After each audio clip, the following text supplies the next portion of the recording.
Programa livre para todos os públicos. Olá, boa noite. Começamos mais um Conexão Ceará. E no programa de hoje, o nosso bate-papo vai ser um bate-papo com a nossa colaboradora, a jornalista cearense Raíza Chizue, que no começo dessa semana teve que evacuar sua casa, fugir por conta da passagem do furacão Aida na cidade de Nova Orleans, no estado americano da Louisiana. Ela vai nos relatar como foi essa fuga, como foi essa evacuação. Está no ar o Conexão Ceará de hoje.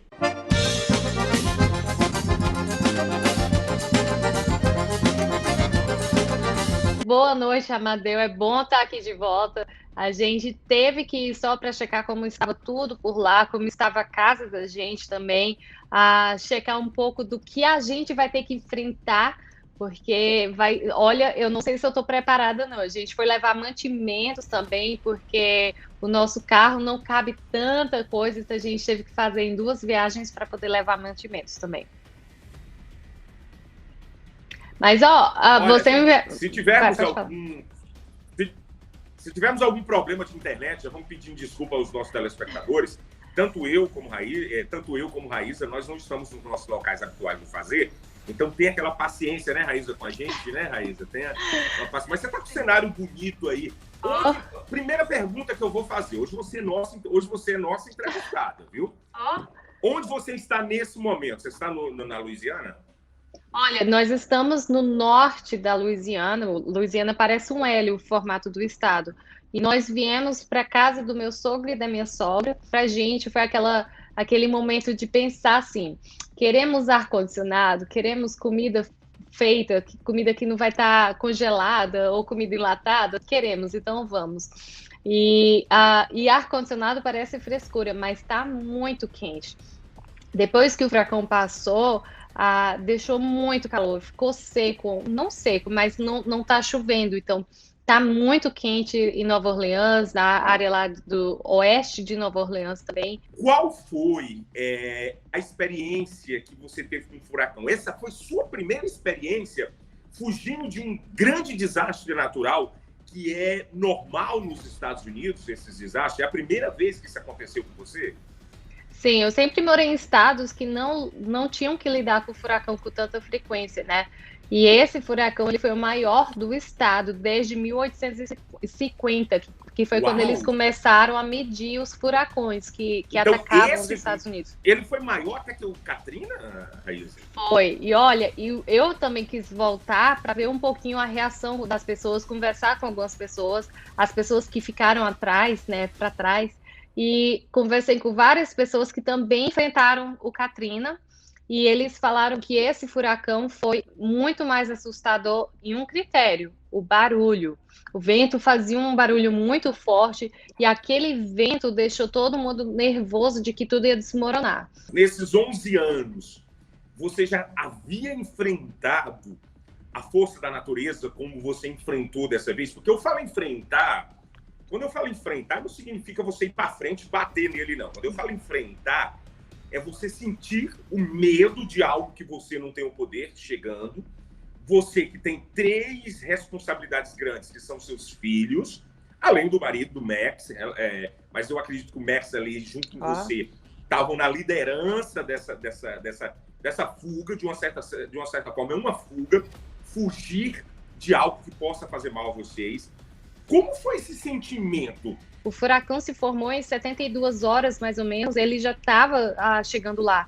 E para evacuar mais de 1 milhão de pessoas, tem uma logística toda que não deu tempo do governo, dos representantes das cidades a darem conta, né? Mas foi uma sensação de nervoso mesmo, porque a gente sabia que a comunicação estava fraca no estado e passar, né? E a gente pensa, tem seguro? Tem, mas quanto tempo que demora para o seguro reconstruir uma casa, você conseguir comprar seus móveis de novo, e quando toda uma cidade estaria passando pela mesma coisa? Então, deu muito medo na gente, foi uma sensação muito de fraqueza, de que você não pode fazer nada, tem que só esperar. Então, foi aquela primeira sensação de que nós éramos prisioneiros dentro de casa e na pior das hipóteses, a gente morreria asfixiados ou queimados. Porque Mas você teve essa sensação, Raíza? Teve essa sensação? sim, a gente não saiu de casa por uma semana, colocamos todos os filtros, mas nós tínhamos energia, nós temos purificador de ar, então ajudou. Mas dava muito um nervoso de que alguma toxina do fogo entrasse dentro de casa e a gente acabasse inalando ela por muito tempo e não notar, porque depois de cheirar o mesmo cheiro por muito tempo, às vezes você não percebe, né? Então, deu sim um medo de que a gente teria que evacuar correndo, porque ia correr do fogo. Mas não foi tão perigoso. A gente estava morando no motorhome naquela época, tá? Assim, tudo que a gente já estava com a gente, dava para ir. Nessa situação, foi uma coisa de pega uma mala, pega uma roupa e vamos.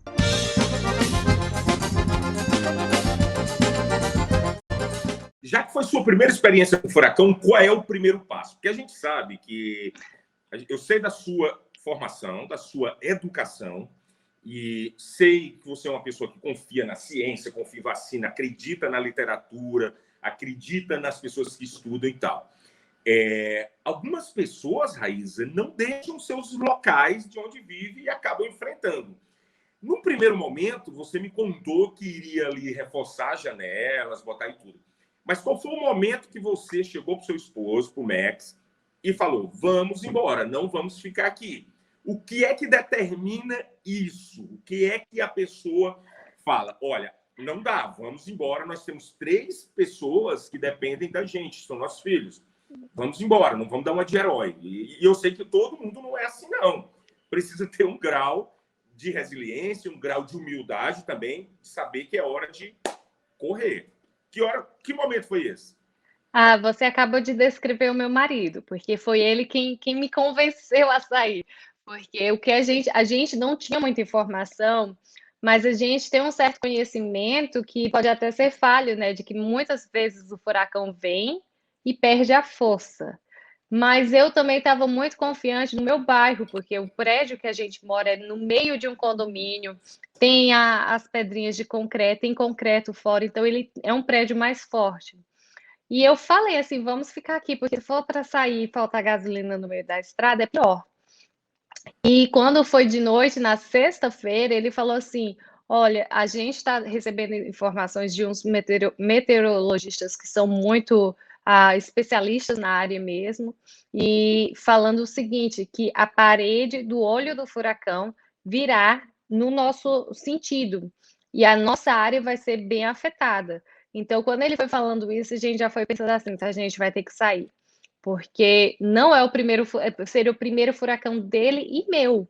Então, não vale mais a pena ficar. Pelo jeito que você relatou, você queria ficar aí, né, Raíza? Para registrar, né? A informação em primeiro lugar, né? Eu sei que não só registrar. Não, mas não era nem só registrar, porque tanto eu queria me preparar, porque nós vamos ter que enfrentar mais furacões. A gente vai ficar em Nova Orleans por pelo menos 4 anos. Então, eu fiquei nessa de, gente, minhas vizinhas já encararam Katrina, a nossa área é mais alta, então a gente poderia ter ficado, estaríamos seguros, estaríamos. Só que poderia ter sido um pouco difícil para sair depois e poderia ter sido bem estressante. Mas, sim, ele estava certo, vou ter que falar isso ao vivo, ele estava certo, a gente realmente deveria ter saído, mas era tudo muito incerto, era muito uma situação de ter que aprender no momento, né? O meu bairro ficou bom, Amadeu, mas até para entrar na minha rua, tem muitas árvores que caíram, a gente tem que fazer praticamente um labirinto, e a minha área, o furacão ficou entre Kenner, Metairie e Nova Orleans, na ordem, assim. Então, eu estou do oeste de Nova Orleans, mais pro oeste ainda ficou mais acabado e destruído. E o furacão ficou naquela área por quase 5 horas. Então, foi muito ensurdecedor, porque era muito barulho, muito vento, mas a gente deu um pouco de sorte de estar mais próximo de Nova Orleans, e por isso não foi tão pior quanto Kenner, como Lafitte, Laplace, vários outros lugares que também chegaram a inundar. E aí a gente vê que é muito importante, eu sei que eu estou falando muito, mas olha só, gente, O Não, Biden pode está falar. falando. Hoje o relato... Gente, isso é o relato de uma jornalista que viveu na pele como uma pessoa. A verdadeira experiência jornalística é exatamente essa. Viver algo para poder relatar às pessoas, trazer informações para as pessoas que possam ajudar as pessoas. Sensacional isso, Isa. Olha, Amadeu, o Biden está falando muito sobre investimento na infraestrutura. E um ponto que a gente pode usar para mostrar que é importante se investir, por mais que a gente fala, investir na infraestrutura é para aumentar imposto, vai ficar mais caro, vai gastar dinheiro, é importante. 16 anos atrás, o furacão aconteceu 16 anos do aniversário do Katrina, que devastou a área. Na época do Katrina, as comportas do Lago Pontchartrain falharam. Então, 16 anos depois, a gente viu que todo aquele investimento na infraestrutura fez a diferença. E a parte de Lafitte, Laplace e outras áreas mais para o oeste de Nova Orleans inundaram porque eles não conseguiram fazer o investimento na infraestrutura a tempo. E aí você vê a diferença e a importância.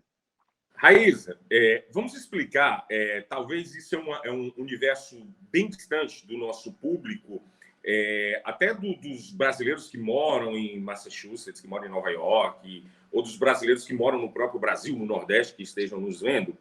Vamos explicar qual é o problema. O seu esposo, você disse que ele mora há muito... a vida dele foi na Louisiana, mas ele nunca tinha pego um furacão? Aqui, na verdade, ele é de Dallas, da área do norte da Louisiana. Na verdade, ele é de Dallas, mas ele cresceu aqui nessa parte da Louisiana também, e essa parte não chega a receber os furacões.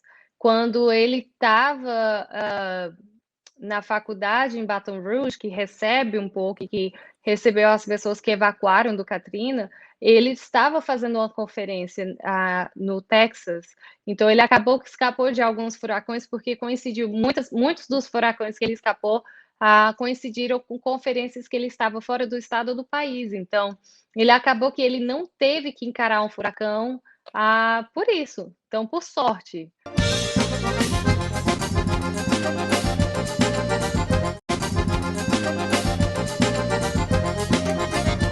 Você saiu de Nova Orleans antes do furacão tocar nos Estados Unidos, antes de tocar o solo de Nova Orleans. A gente saiu um dia antes, porque se você demora muito, você não consegue sair. E aí... isso que eu queria saber. Nessa saída, você enfrentou um tráfego pesado, engarrafamento pesado de pessoas saindo?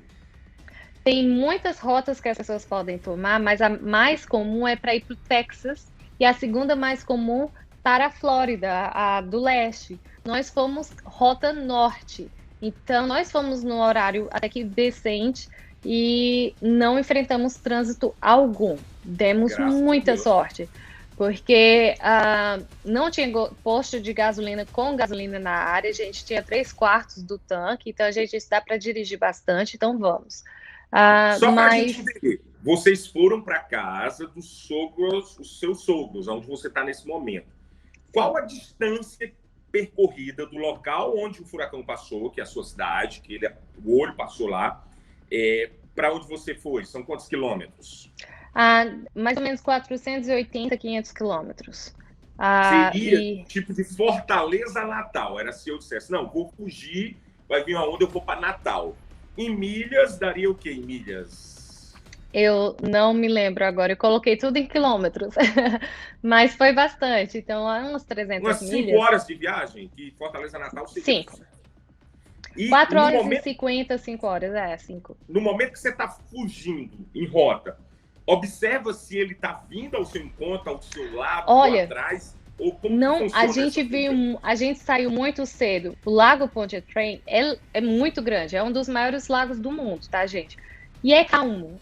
Você vê uma ondinha aqui, assim, onda dessas pequenas. E esse lago a gente foi dirigindo e dava para ver que a água estava mais alta e dava para ver que vinha ondas que tinham pelo menos 1 metro de altura. Umas ondas grandes e a gente ficava olhando assim, o lago inteiro tendo ondas.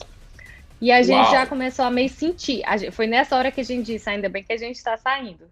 Porque se o lago já está aqui, assim, A gente tem o rio Mississippi que passa lá, temos a água do oceano, dos Porque você Pantanais passava também. do lado do lago, tipo do lado do lago? Não, em cima. Essa é uma das é a maior ponte, até no Guinness Book, tá, gente? Essa é a maior ponte reta sobre a água, assim, do mundo.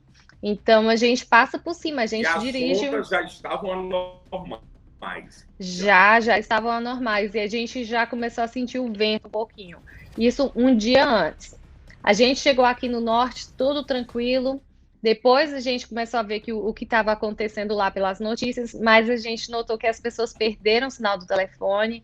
E no domingo, que foi quando o furacão chegou, a gente ficou aqui, estava tranquilo. Na segunda, nós recebemos chuva aqui. E era uma chuva que ninguém tinha falado que ia acontecer, nenhum Mas chuva meteorologista forte falou. chega a ser uma tempestade?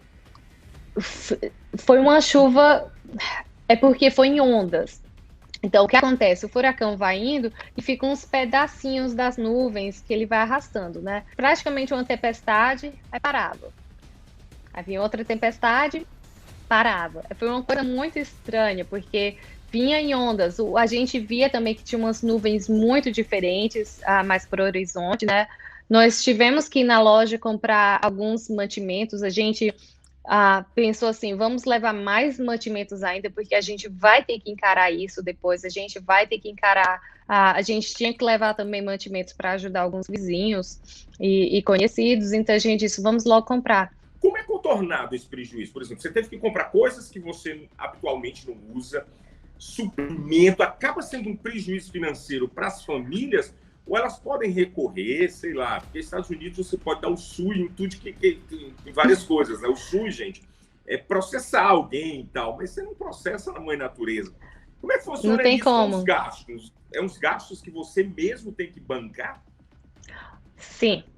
Então, o que acontece é que as pessoas que moram lá acabam que tem que já ter essa noção de que precisam ter latas de gasolina, né, garrafas de gasolina, tem que ter geradores, tem que ter várias outras coisas. Então, são gastos que a gente nem esperava. E só para te colocar assim, numa perspectiva até interessante, eu tenho ventiladores em casa, mas eles não são ventiladores destinados a pegar o vento da janela, são aqueles sem as lâminas dele, né? Então a gente precisa de um que faça uma troca de ar melhor.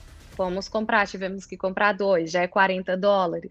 Tivemos que comprar mais latas para gasolina, porque, só para você ter uma ideia, a gente coloca gasolina quase que em Jackson, no Mississippi, né? E é mais ou menos umas 2 horas e meia de casa.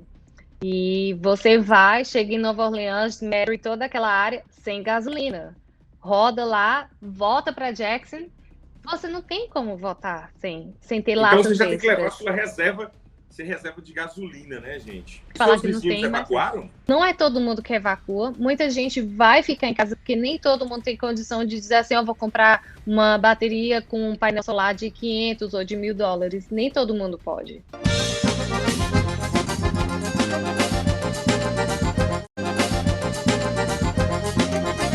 Raíza, olha, muito feliz de ter você aqui no momento. Não vou mentir, vou revelar algo aqui para as pessoas que estão nos assistindo. Fiquei um tanto receoso, porque eu vi da sua angústia. Vocês não têm ideia, gente. Ela me mandava um áudio. Eu dizia, Raíza, Ficou brigando comigo. Não se preocupe em relatar. Foge dessa porra, entendeu? Desculpa a palavrão, mas é tipo isso. E ela passava, gente, informação. Eu montei áudio dela nos meus stories. Então, parabéns por ter conseguido fazer isso. Parabéns pela lucidez do seu esposo.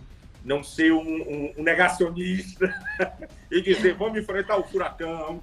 Eu que fui. De vocês está salvo. Olha, mas, Amadeu, eu vou te ser sincera. A gente também pensou muito assim, nós temos um pouquinho mais de condições de ter um pouco de estabilidade, de ter comida em casa, de ter água, de ter esgoto funcionando, de ter espaço. Então, para a gente, quando a nossa vizinha falou, está tudo bem aqui, a gente foi ajudar, vazou a água na casa da minha vizinha, a gente levou, tem um vacuum de bateria, vamos limpar isso, tá aqui. Ela não tinha produtos, tá aqui, usa esses. A gente tem que cuidar um do outro, e meu marido mesmo falou, nós vamos, checou com todo mundo com quem ele tem contato, e falou, vocês precisam de água? Precisa de um suco gelado? Precisa de alguma coisa? Fala que a gente leva. E a gente vindo para esse lado do estado, a gente está em contato com as pessoas, porque ninguém vai sair dessa. Não dá para ver um vizinho só no ar-condicionado, confortável e todo mundo morrendo de calor. Esse calor mata. Então a gente tem sim que cuidar e tomar cuidado. Raiz, a gente sabe que os furacões dos Estados Unidos são apelidados com nomes de mulheres do começo da letra Mas teve A. de homem também. Tem de homem Teve, também? Já teve o Matthew. Tem Gustavo, tem Andrew. É verdade. Nós estamos no AIDA, que é a letra I. Tá com medo do resto do alfabeto, Raiz, ainda para esse ano? Tô. A voz ficou fraca o suficiente. A temporada de furacão é do dia 15 de junho, agora eu acho que mudaram para o dia 1, até o dia 30 de novembro. Ano passado nós tivemos uns que vieram mais tarde, só que depois de todo o preparo que a gente está fazendo agora, eu estou mais tranquila. A gente não tinha tido tempo de organizar documentos, certidão de nascimento. De fato, eu acho que eu só tenho 2 certidões de nascimento. Da casa inteira só tem 2, de 5 pessoas. Mas, então, para a gente, não deu tempo da gente ter o nosso gerador de bateria solar. A gente não estava tão preparado assim. Então, se vier mais, depois que a gente o prédio encarou um 5 e ficou tranquilo, eu já disse para ele, agora a gente fica em casa, a gente vai ter tudo tranquilinho, a gente não tem que se estressar e bola para frente.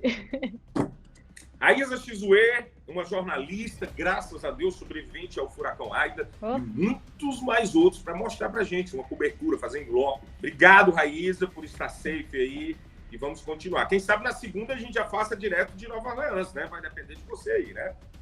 Se eu já tiver como recarregar a bateria, a gente pode fazer de lá. E se eu já tiver com sinal de telefone, porque, gente, imagina o pavor. Eu tenho uma Power Bank aqui, eu te empresto.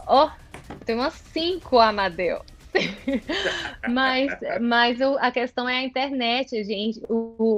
A coisa que deixou a gente nervoso e o Amadeu fica rindo da minha cara é porque eu fiquei muito preocupada pela minha vizinha, porque a gente ficou com medo de inundação, de árvores caírem, deles ficarem isolados, e ela não respondia nada, ninguém tinha celular lá.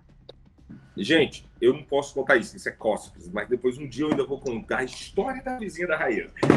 Olha, não vou contar não. Não, a vizinha boa, não foi a vizinha ruim não, eu tenho uma olha, ela já tá dando, já entrego. Já tá dando spoiler. Raíza, se cuida. Obrigado por esse especial falando sobre a passagem do furacão Aida. Você relatou aqui como uma pessoa que viveu a fuga, a volta, e vai mostrar muito mais pra gente. Fazer uma propagandazinha bem básica aqui. A nossa internet está ficando muito falha, então quem quiser acompanhar, pode me seguir. Tá vendo como meu nome está escrito aqui embaixo? Vai lá no Instagram, @RaizaXue, que eu vou estar colocando alguns vídeos de vez em quando. Olha só, o cabelo é bagunçado porque a gente acabou de chegar da viagem, mais de 5 horas no carro, porque, entre compras e tudo, mas a gente sempre vai postar uma coisa ou outra, pelo menos uma vez por dia, para as pessoas terem uma noção do que acontece, do que está acontecendo, porque agora a estrada de recuperação vai ser longa e quanto mais tranquilo tiver por lá, mais coisas eu vou conseguir postar e vocês podem acompanhar também lá. Valeu, Raíza. Tchau, tchau. Tchau, tchau.